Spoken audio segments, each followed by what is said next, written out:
danza va dramatizando, y si el danzante nos cambia el paso, tenemos que estar atentos o quedarnos callados. Tenemos de dos. Estamos atentos al cambio, o nos quedamos quietecitos para que siempre va a haber alguien que le vamos a llamar la palabra.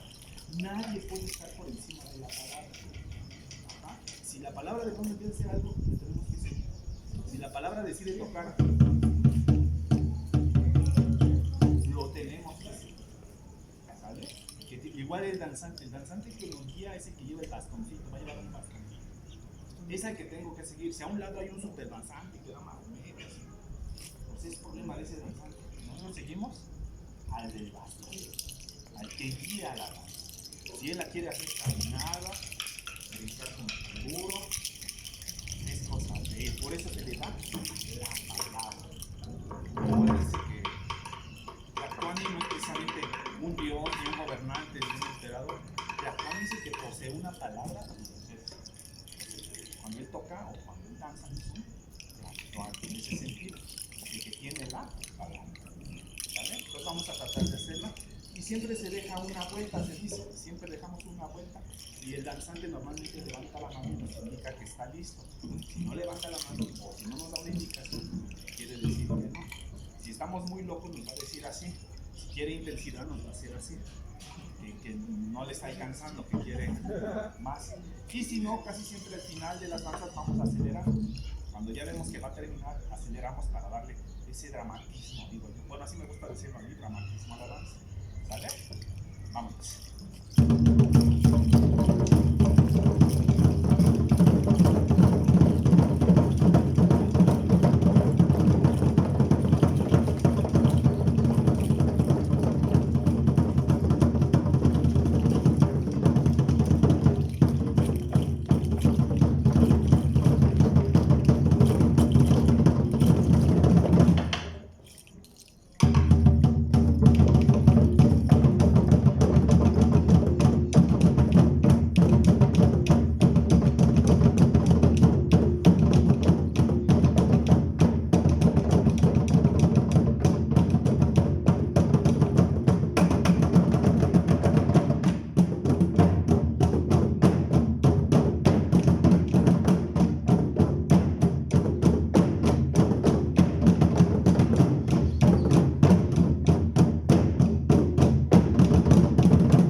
Vieron que tuvo cambios variados. Sí, variados y veloces. Y veloces. Esa es la versión. Ay, pobrecita. La nariz a veces te puso roja. Ajá. Entonces, esa se llamó XIPETOTEC. La anterior se llamó